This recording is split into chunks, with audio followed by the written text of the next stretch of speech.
Hola, te damos la bienvenida a nuestro canal Lupa Contextual y estamos aquí continuando con este tema que es desglosando este Antiguo Testamento, cómo fue escrito, cuándo, por quién, cómo fue inspirado por Dios o no fue inspirado por Dios, cómo fueron sus dichos. Y hoy queremos enfocarnos específicamente en este libro de Génesis, en este libro capítulo 1, capítulo 2, que habla sobre esta creación, que fueron 7 días a la semana, pero que la ciencia afirma que fue una evolución, ¿ok? Esta creación. Entonces, ¿cómo unir o no? ¿O cómo entender por qué fue aquí 7 días narrado? Y la ciencia pues claramente explica que fue una evolución de los años y miles y miles y miles de años. Y otra cosa importante también es ese versículo que dice, hagamos al hombre a nuestra imagen y semejanza. Pero hay una polémica allí muy grande, porque para el cristianismo es que fue el Padre, el Hijo y el Espíritu Santo que hizo al hombre a su imagen y semejanza. Pero cuando vamos también a las ciencias bíblicas, inclusive a la misma explicación de los que la escribieron, que fueron los hebreos, ¿no? Desde un primer momento, no es realmente la explicación de ese Génesis capítulo 1, verso 26. Ese hagamos. Si no fue Padre, Hijo, Espíritu Santo, entonces, ¿cómo fue? ¿Por qué se escribe ese hagamos? Sí, bueno, el primero y principal, lo que decíamos en un video anterior, en nuestra introducción, es entender el cuándo se escribió el Génesis y el por qué, ¿no? Cuando tenemos eso, para quienes son creacionistas, tenemos un choque, ¿no? Tenemos un choque porque la creación, primero, no pudo haber sido en 7 días. Segundo, según la ciencia y los descubrimientos y todo lo que lo avala, no ocurrió como narra en el Génesis. Entonces, por muchos años esa afirmación, ¿no?, de que la creación no fue como está narrada en el Génesis ha sido considerada no solamente ofensiva, sino sacrílega, ¿no? Pero es importante, por eso es importante el contexto, o sea, saber por qué lo escribieron, cuándo lo escribieron, quiénes lo escribieron, nos va a ayudar a entender, porque cuando abordamos eso, lo abordamos desde el punto de vista de una mentalidad cristiana occidental y no desde el libro. El libro, por lo menos la narración del Génesis, no es un libro occidental, ¿no? Es un libro escrito por judíos para judíos, ¿no?, donde la narración de esta creación es una evolución de otras narraciones también y de otras culturas creacionistas que existieron mucho antes del pueblo de Israel. En cuanto a el hagamos, ¿no?, tenemos que ver, por ejemplo, la Septuaginta, que es la traducción en griego de la Biblia hebrea, fue el primero que se hizo, y esta intención, la intención de traducir, ¿no?, la Biblia hebrea para el griego era en aquel primer crecimiento, después incluso después de los macabeos, donde se intentaba, ¿okay?, que las demás personas entendieran la tradición judía, y esas personas que hablaban y leían en griego necesitaban entender, ¿okay? Entonces cambiaba una palabra, por ejemplo, Elohim, que Elohim en hebreo es una palabra que denomina, ¿okay?, ese pluralismo de Dios, fue traducido como hagamos y nosotros para el griego. Entonces por eso encontramos nosotros, por ejemplo, descendamos, que son verbos en primera persona y en plural, que fueron traducidas de esa manera de una palabra de hebrea. Poner como ejemplo aquí, o sea, aquí no sé si voy a acercar un poco más la cámara, después con más tecnología podemos nosotros introducir. Entonces esto es una porción del comienzo del primer capítulo de Génesis, cuyas, por ejemplo, en el principio es una sola palabra, ¿no?, es Bereshit, y así va, ¿no? Entonces esas traducciones nos dieron como herencia la interpretación o el sustento de la teología de la Trinidad. Entonces, por eso que la teología de la Trinidad tiene su basamento en estos verbos en plural, ¿ok? Y vamos a decirlo basamento, ¿por qué? Porque, por ejemplo, hoy en día usted pregunta en su congregación o es enseñado en sus clases prebautismales que la teología de la Trinidad está sustentada por lo que aparece, por ejemplo, verso 26 del capítulo 1, que Dios dice: hagamos a nuestra imagen y a nuestra semejanza. Quiere decir que es un conjunto, y ese conjunto era Padre, Hijo y Espíritu Santo. Ajá, pero entonces tú estás diciendo que la primera traducción de la escritura de un idioma a otro fue del arameo al griego. ¿Arameo el original o fue hebreo otro? Ajá, disculpa. al griego. Del hebreo, disculpa, al griego, correcto. Fue la primera traducción. Entonces, ¿cómo decía? Lo que pasa es que había que traducir entonces del hebreo al español. Es que fue hecho, o sea, el asunto está es que no puedes traducir por lo menos en palabras, en hebreos, o sea, te lo voy a poner un ejemplo en inglés, ¿no? Por decirte una cosa, en inglés tú puedes encontrar una frase, una palabra, ¿no? ¿Cuántos? ¿No? Que es how many. Entonces, son dos palabras en inglés que cuando separadas, tú las lees y dice como, mucho, ¿no? Pero junta esa conjunción de dos palabras tiene una palabra diferente, ¿ok?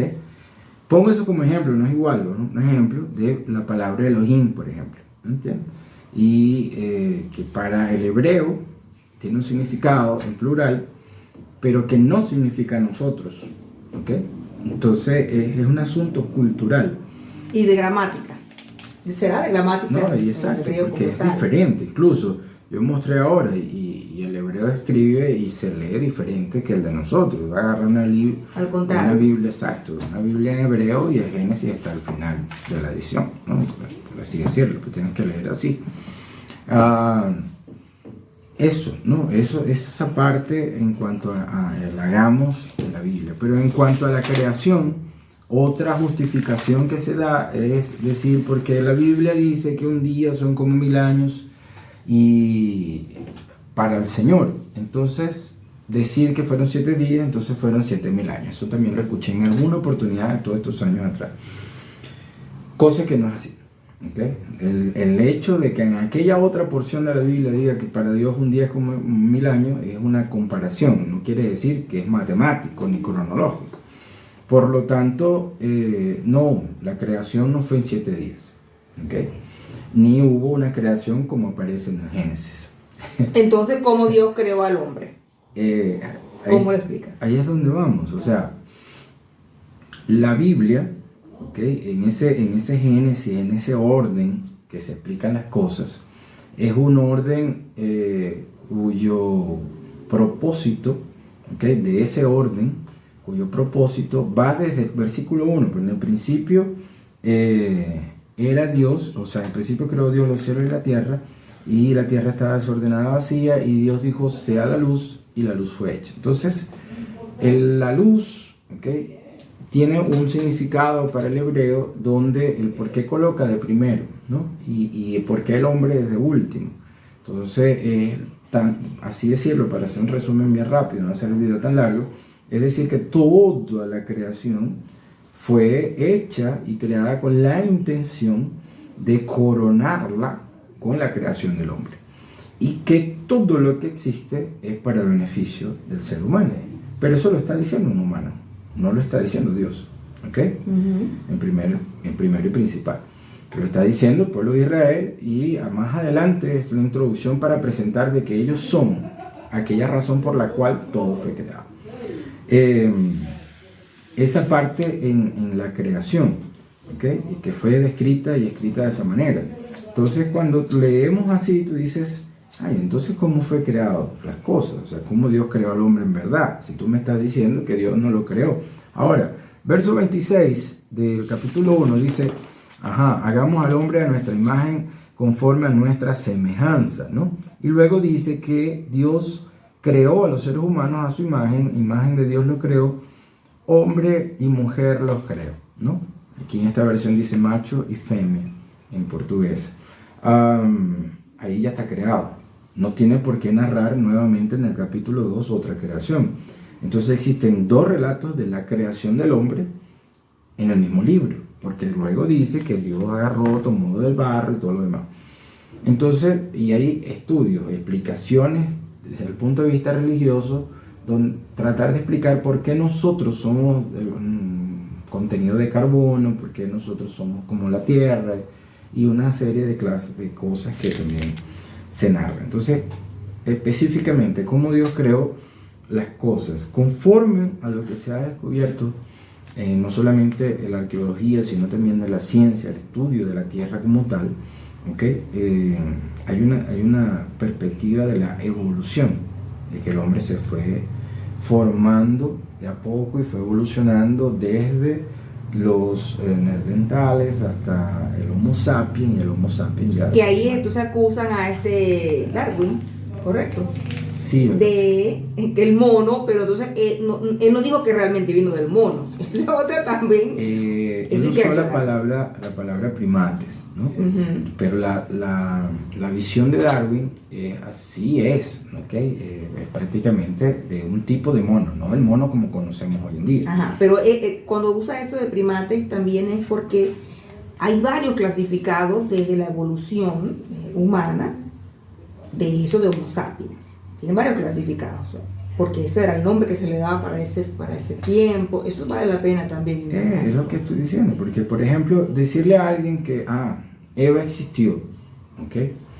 Y que Adán existieron, pero que no eran dos hombres y mujeres blancos caucásicos en un jardín que andaban desnudos, ¿no? O sea, eso es un concepto que uno tiene que difícilmente sacarse de la cabeza, pero que no es así, ¿okay? Ahora, pero es que la Biblia lo dice, ese es el asunto, pero la Biblia dice, bueno, pero Dios dijo, no es así. Llevar al punto de desmitificar la Biblia como el libro de las grabaciones del principio de las cosas, nos va a ayudar mucho a entender. Por ejemplo, decirles que Adán y Eva fueron en realidad, ¿okay? Ese primer salto del neandertal al Homo sapiens, el primer salto evolutivo en el cerebro del ser humano, donde comenzó a hacerse consciente y a desarrollar aquella conciencia de sí mismo y también del ambiente que lo rodeaba. Decir que ahí ese es el Adán y la Eva es un cambio drástico para la gente, que no es el Adán y Eva caucásico en un jardín, ¿okay? Sino sencillamente parte de nuestra evolución y cómo ha ido evolucionando la raza humana desprendida de aquel salto genético. Entonces, cuando me preguntan, ¿no? ¿Y cómo unes la fe a eso? ¿Okay? Yo digo, yo como estudioso de la Biblia, como alguien interesado en la teología y en el estudio fidedigno de las cosas, yo tengo que separar, ¿okay? El relato fantástico que me aparece en la Biblia de lo que realmente pasó. Pero lo que realmente pasó y cómo pasaron las cosas no se aleja de la misma intervención divina. Porque, por ejemplo, la ciencia no ha podido explicar el por qué el salto evolutivo, ¿okay?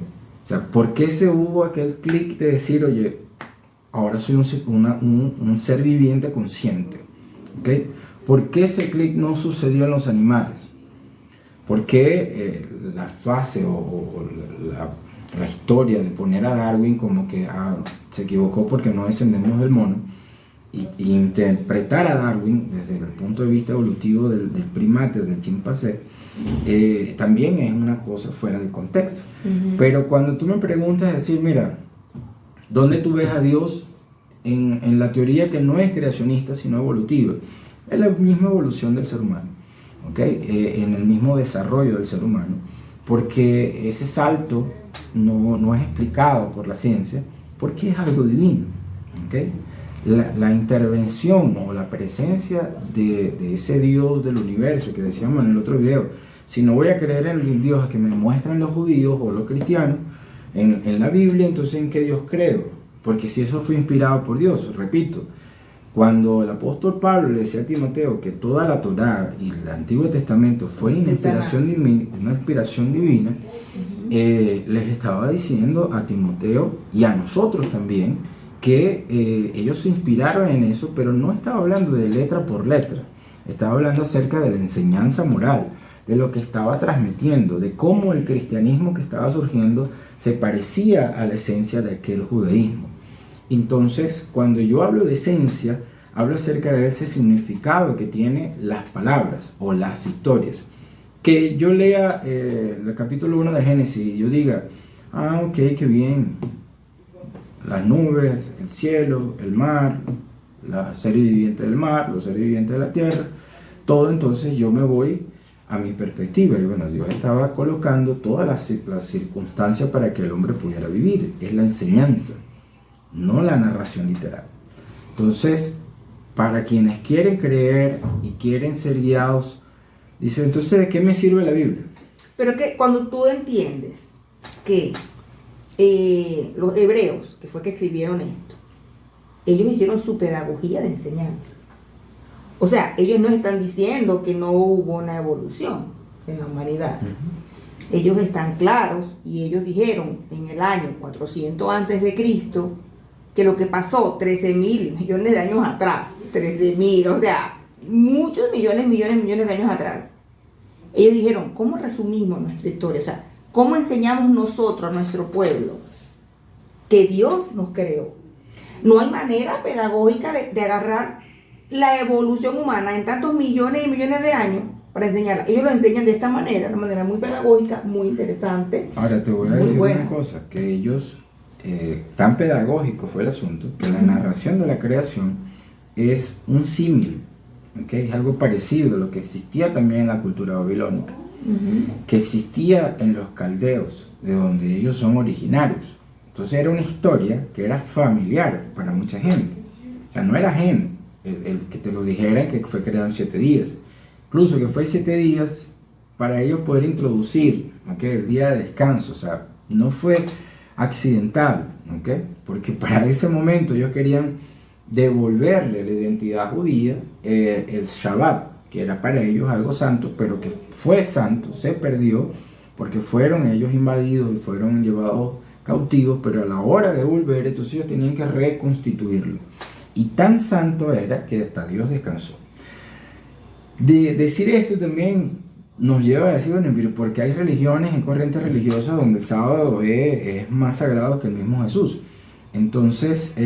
bueno, tú lo dices y ya se van a ofender si tú estás diciendo eso. Sí, no para que digas que es como el mismo Jesús, porque Jesús es Jesús. Pero es así, porque es que tanto que provoca esa polémica. Entonces, el asunto está de poder entrar en el contexto de la Biblia. O sea, que una persona te diga a ti que todo lo que nosotros vemos, toda la creación fue como aparece en la Biblia, está siendo a Dios bien corto, bien limitado, ¿no? Y está supeditando a Dios a una sola religión.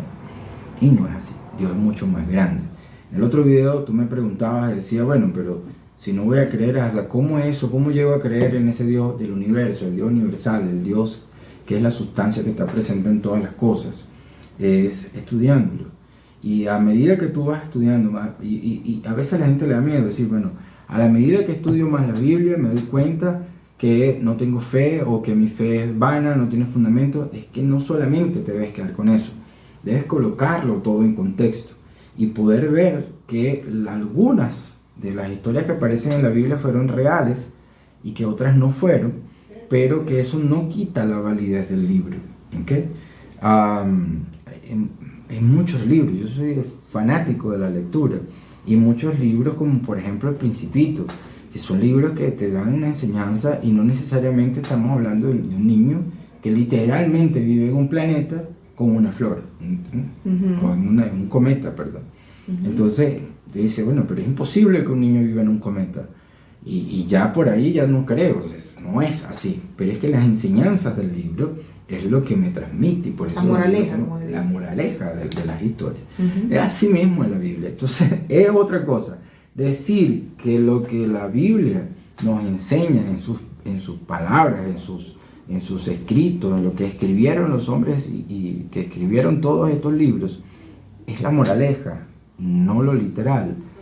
Para muchos es una grosería. Sí, y fíjate otra cosa que es importantísimo, eso de Elohim que tú explicabas, es el plural que ellos estaban utilizando en su gramática. Es que hay que entender la gramática. Si no entendemos la gramática o el idioma en que fue escrito, vamos a tener, o sea, es el problema que se presenta hoy. Lo que les voy a invitar es cuando, si alguno de ustedes está aprendiendo, no se cambien el nombre, porque ese es otro peligro, ¿okay? Cambiar una cosa por la otra, ¿no? Decir, bueno, mira, si el latín pasó del griego al latín y del latín a nuestro español hoy actual, entonces yo quiero aprender las palabras en el original, como fue escrito, y entonces ya después la gente comienza a cambiarse el nombre. Entonces ya no se quiere llamar José o Asdrúbal, sino ahora se van a llamar algún tipo de nombre en hebreo. Exacto. Y no, es que los judíos hoy día no están obligando a nadie, ni quieren tampoco que la gente, ni están muy aferrados a que la gente se convierta al judaísmo. De hecho, para convertirse al judaísmo es un protocolo y una situación bien compleja, ¿no? Que creo que primero le hacen varias negaciones, que no, la gente tiene que insistir, y es como para que esté bien clara y segura, pero es que ellos no invitan a nadie a convertirse, porque es que no terminamos de entender de que eso es su cultura. O sea, yo jamás puedo dejar de ser venezolana para ser de otra nación. O sea, esa es mi cultura, es mi origen, es algo que está dentro de mí, es mi esencia, o cada quien, ¿no? Es donde fue realmente culturizado, donde nació, donde se desenvolvió. Entonces, nosotros no tenemos que cambiar. Claro, yo respeto, el que quiera hacerlo, pues lo hace, así de sencillo, eso no hay problema. Tampoco se le niega. Hay gente que se convierte al judaísmo y se siente mejor así. Ay, tuvo un trauma en tal corriente y ahora, bueno, inclusive dentro del cristianismo eso existe. Ya no soy más evangélica, ahora soy católica. Ya no soy católica, ahora soy protestante. O ya no soy evangélica, ahora soy adventista. O ya me fui para los testigos de Jehová, porque entre tantas cosas que existen, ¿no? Y otros traumatizados también, bueno, ya no soy esto, no creo en Dios, Dios no existe, soy ateo. Y tantas cosas que existen cuando no somos, o sea, realmente yo entiendo que el ser humano busca a Dios de alguna manera, pero realmente es tratar de entender el contexto para comprender el porqué. Pero no tenemos que, Dios no nos invita a cambiar la identidad. Realmente yo creo que Dios afirma, más bien quiere que uno encuentre su propia identidad que está dentro de uno. Y algo importante que aprendí muchísimo en esto, buscando este contexto, fue la parte del politeísmo. Que eso no es aceptable tampoco, la gente no acepta, ellos mismos lo aceptan, los hebreos están claros que eso fue así. El monoteísmo fue cuando se estableció después de que salieron de Babilonia. Sí. Quiere decir que antes eran entonces politeístas. Creo que del politeísmo ellos pasaron al etnoteísmo, ¿ok? El politeísmo, ¿por qué? Esto porque se creía en un principio, ¿cómo que ellos eran politeístas? El asunto está de que ellos mismos, por ejemplo, ellos hacen guiños, ¿sabes? En la narración, guiños, te asoman algunas cosas, ¿no? Por ejemplo, en la historia de Abraham, habla acerca de cómo era Ur de los caldeos, ¿no? Y durante todas las narraciones, la referencia a los caldeos es un tipo de gente, pero entonces luego Abraham no era israelita, no existía la nación de Israel. Y cuando lo vas leyendo tú sobreentiendes lo que yo llamo los guiños, o sea, tú sobreentiendes de que Abraham no es israelita, Abraham no tiene nación, no era una nación, era solamente una persona que iba caminando, al igual que sus hijos, ni Isaac ni Jacob. Y entonces cuando tú ves así, tú dices, ¿en qué creía Abraham? ¿Okay? O sea, ¿por qué para Abraham le era normal, por ejemplo, que Dios, que lo estaba llamando, le pidiera a su hijo en sacrificio? Era una cosa totalmente ilógica. Entonces la narración de la historia de la petición de su hijo en sacrificio y cómo para Abraham le es tan normal llevar el cuchillo, amarrar al niño y ya lo va a sacrificar, es una narración también que muestra acerca de esa creencia antes de ellos ser pueblo, como un pueblo monoteísta. Entonces, para mí, a mi parecer, yo estoy entendiendo que esto que escribieron estos escribas, ¿verdad? Después que salieron en Babilonia o para salir el año 400 a.C., un alrededor, ellos estaban respetando realmente cómo fue esa evolución de esta historia. Porque lo narraron, otros no lo narran. No narraron, por eso hablo de guiños. Ellos no dicen, en ninguna parte del Antiguo Testamento tú vas a encontrar decir porque nosotros éramos monoteístas o politeístas. Es que tampoco ellos dicen nosotros somos monoteístas. ¿Okay? O sea, no hay una confesión de fe de esa manera. Los escritos nos dejan ver cuando ya ellos ordenan. Dice, oye Israel, Jehová nuestro Dios, el Señor nuestro Dios, el Señor uno es, ¿no? Y habla acerca de uno, y ya Adonai es solamente Él. Bueno, pero ahí se está diciendo que son monoteístas. Exacto. Ahí no lo están diciendo, lo están expresando de una manera que no está dicho. Y así también, la otro asunto, lo expresan de una manera que deja sobreentendido. Porque recordemos que una historia... Y eso no es importante para el lector, para el que está investigando. Es que hay muchas cosas importantes. Pero, por ejemplo, en nada, a nosotros como cristianos nos afecta el hecho de que Israel haya sido monoteísta o politeísta. Es que ni siquiera nos hemos enterado de eso. Pero, se entera el que investiga, pero el que está dentro no se entera de eso. Pero igual, o sea, nada nos afecta. ¿Por qué? Porque al fin y al cabo, el cristianismo tiene una mezcla entre politeísmo y monoteísmo. Decir, no, pero nosotros nada más creemos en Dios, pero dependiendo de la corriente religiosa, incluso, por ejemplo, la voz de Jesús es sustituida por el profeta de la religión, ¿ok? Y, por ejemplo, en el caso de los testigos de Jehová, Jesús no existe no existe como ente de esa Trinidad en la que el catolicismo cree, ¿okay? Y el pentecostal le da una representación mayor al Espíritu Santo, a pesar de que habla del Padre y del Hijo. Entonces, es donde vemos que es una combinación de cosas, de una mezcla de fe, que no solamente le pasó a los judíos, ¿entiendes? Le pasa al cristianismo, le pasa a cualquier religión. ¿Por qué? Porque tornar a colocar cada cosa en el lugar es difícil para el ser humano, ¿okay? Porque el ser humano es oscilante por naturaleza. Entonces, venderle el hecho solamente de un Dios universal que está por encima de todas las cosas es difícil de entender porque lo vemos lejano, ¿okay? Pero venderle un Dios más cercano, por lo menos en este caso, vamos a hablar un Jesús, que tu Salvador está cerca de ti. Para muchos también sí, pero si está muerto no está cerca, entonces yo necesito algo más. Bueno, el Espíritu Santo. Bueno, pero es que el Espíritu Santo no lo veo, entonces yo necesito algo más. Y es la misma frase, la misma cosa que pasó con los israelitas en Éxodo. Yo veo un Dios que me hace milagros, yo veo un Dios que me alimenta, yo veo un Dios que hace salir el agua de la roca, pero yo quiero algo más. O sea, yo quiero algo que yo pueda ver, ¿entiendes? Y esa es la pelea y lo que ellos trataron con esos escritos de eliminar, de ver en ese ejemplo que como el ser humano o los israelitas en ese caso se equivocaron al querer algo más, al buscar algo diferente a lo que ellos estaban hablando acerca de ese Dios. ¿Por qué dice que se equivocaron? Cuando buscaron una imagen. Ajá, o sea, uno dice se equivocaron al querer algo más. ¿A qué algo más tú te estás refiriendo? Ellos buscaron una imagen, por ejemplo, ¿no? Por ejemplo, el becerro de oro, y es una historia narrada en el Éxodo.